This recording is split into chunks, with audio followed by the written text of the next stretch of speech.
আসসালামু আলাইকুম, কেমন আছেন সবাই? আশা করি ভালো আছেন, আমিও ভালো আছি। তো আজকে আমি রান্না করব পোলাও। তো আমি ভালো করে কসলিয়ে পোলাওয়ের চালগুলো ধুচ্ছি, এগুলোর মধ্যে কেরি তো এগুলো আমি ভালো করে ভাসিয়ে ভাসিয়ে ধুচ্ছি। দেখেন অনেক পোকা। তো ধোয়া হয়ে গেছে আমার। এখানে আমি পাতিল বসাই দিয়েছি। এখানে আমি পেঁয়াজ 1 কাপ দিয়ে দিয়েছি, তারপর দারচিনি তেজপাতা দিয়ে দিয়েছি, এলাচি দিয়ে দিয়েছি, তারপরে আমি আদা রসুন পেস্ট একসাথে দিয়ে আমি ভালোভাবে ভেজে নিচ্ছি। ভেজে আমি ভালো করে লাল লাল করে ব্রাউন কালার করে ভেজে নিতে হবে। তো ভেজে আমি আর কি এখন চালগুলো দিয়ে দিই। তো এখন আমি চালগুলো দিয়ে দিচ্ছি। তো চালগুলো ভালো মতো আমি কাছে টুকরি থেকে দিচ্ছি আর ভালো করে নেড়ে দিব, কারণ নেড়ে না দিলে মশলাগুলো পুড়ে মশলার টেস্টটা নষ্ট হয়ে যাবে। করে ভাজা ভাজা করে তারপর দেন আমি পানিগুলো দিয়ে দিব। আর আমার বাসায় মেহমান আসছে, আমার বড় আপু আসছে, তো সেজন্য আমি পোলাও রান্না করতেছি।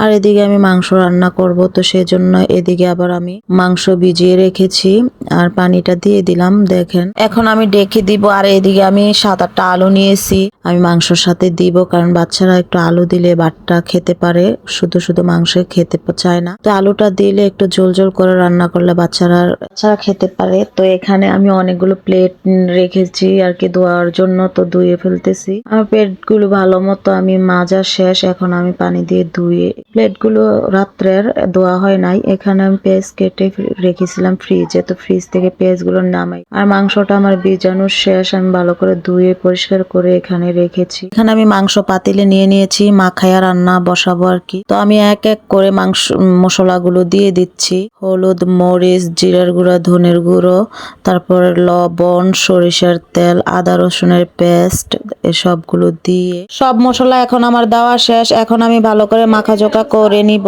আর এখানে আমি আস্ত লাল মরিচ দিয়ে দিয়েছি 4-5টা, তারপর 2টা রসুন আমি বড় বড় দিয়ে দিব, কারণ আমার কাছে ছোট রসুন নাই। অনেকের দেখি যে মাংসর ভিতরে ছোট ছোট রসুন গুলো দিয়ে দেয়, খেতে নাকি ভারী মজা হয়। তো আমার কাছে ছোট রসুন গুলো নাই, সেজন্য আমি বড়। আর এখানে আলুগুলো ধুয়ে পরিষ্কার করে একটা পাত্রতে রেখে দিয়েছি আর মাংসটা বসিয়ে দিলাম। মাংসটা প্রায় কষানো হয়ে গেছে। দেখেন কালারটা অনেক সুন্দর আসছে, খুবই সুন্দর আসছে। কষানো প্রায় হয়ে গেছে। এখন আমি আলুগুলো দিয়ে আমি জল দিয়ে দিব। তো আমার আপু প্রায় 3-4 বছর পরে আসছে। অনেক আসতে বলে আসে না, তো অনেক সময় বলে যে আসবো আসবো বলে কয়ে তো আসে না। করে দিলে ফোন দিয়েছে যে তোমার আপু আসতেছে, আমরা আসতেছি। আমি হ্যাঁ, গাড়ির আওয়াজ তো শোনা যায় না, কই আপনারা আসতেছেন? তারপর বলতেছে না আমি আসি না, তোমার আপু আসতেছে। আসলে আমার আপু আসবে আসবে বলে আসে না, এরকম অনেক সময় বলে তো আসে না। আসলে ফাইনালি তো আমি শুনে মাংস ফ্রিজ থেকে নামিয়ে ভিজিয়ে রেখেছি। তো আমি বলতেছি আসলে দেখা যাবে, আসলে রান্না করব। চলে আসছে, তো আমি তাড়াতাড়ি রান্নাটা বসিয়ে দিয়েছি। আগে থেকে আমি ভালো করে আলুগুলো ধুয়ে রেখেছি। এখন আমি মাংসতে দিয়ে আমি ভালো করে কষিয়ে নিব আলুগুলো মাংসের সাথে। আর আমাদের খাবার খেতে খেতে প্রায় 4টা বেজে, রান্নাটা প্রায় হয়ে গেছে। এখন আমি আলুগুলো দিয়ে দিলাম। আলুগুলো দিয়ে আমি এখন একটু আলুগুলোর সাথে কষাবো। মাংসটা কষিয়ে একটু ডেকে দিব। ডেকে প্রায় 2-3 মিনিট পরে আমি পানি দিয়ে দিব। দিয়ে ভালো করে সিদ্ধ করে, তাহলে কিন্তু খেতে ভালো লাগবে না। প্রায় হয়ে গেছে, এখন আমি পানিটা দিয়ে দিব। প্রতিদিন আমরা যা কাজ করি এই বিষয়গুলোই তুলে ধরি। তো প্রতিদিন একটা ভিডিও কিন্তু বড় ভিডিও দিতে হয়। পেজ গ্রো করতে হলে প্রতিদিন একটা বড় ভিডিও দিতে হবে পেজের রিচ ধরে রাখতে হলে। তো সেই ক্ষেত্রে পেজের সমস্যা হয়। ছোট ভিডিও ছাড়ি কিন্তু বড় ভিডিও ছাড়তে পারি না আমি প্রতিদিন। তো সবাই চেষ্টা করবেন প্রতিদিন বড় ভিডিও ছাড়ার জন্য। যদি খুব শীঘ্রই কিছু করতে চান এই পেজ থেকে বা আর্নিং করতে চান, তাহলে প্রতিদিন একটা বড় ভিডিও দিবেন আর 3-4টা রিলস দিবেন, তাহলে যে কোনো একটা ভিডিও ভাইরাল হলেই আপনি এই পেজ থেকে আর্নিংটা করতে পারবেন। অনেকে আবার লাইক করে কমেন্ট করে না, কমেন্ট করলে লাইক করে না, লাইক দিলে ভিডিও দেখে না। এমন কেন করেন ভাই? এত কষ্ট করে ভিডিও বানাই, আসলে এগুলি করা যাবে না। এই ফেসবুক প্ল্যাটফর্মে কিছু করতে চাইলে নিঃস্বার্থে ভালোবাসা দিতে হবে, বুঝলে? হিংসা নিন্দা একদমই করা যাবে না। প্লিজ 1 মিনিট হলেও আপনারা ভিডিওটা দেখবেন, দেখে সুন্দর করে একটা গঠনমূলক কমেন্ট করবেন। আর এই কমেন্ট ধরে আপনাদের বাড়িতে যাব।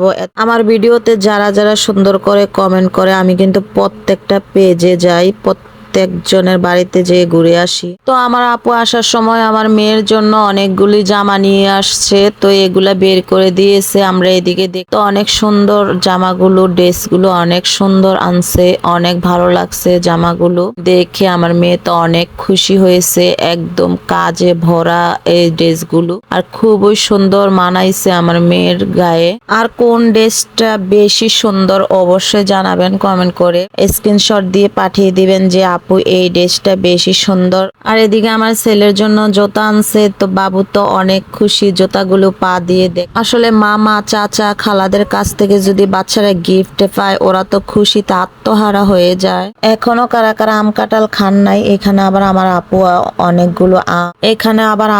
অনেকগুলো আম নিয়ে আসছে।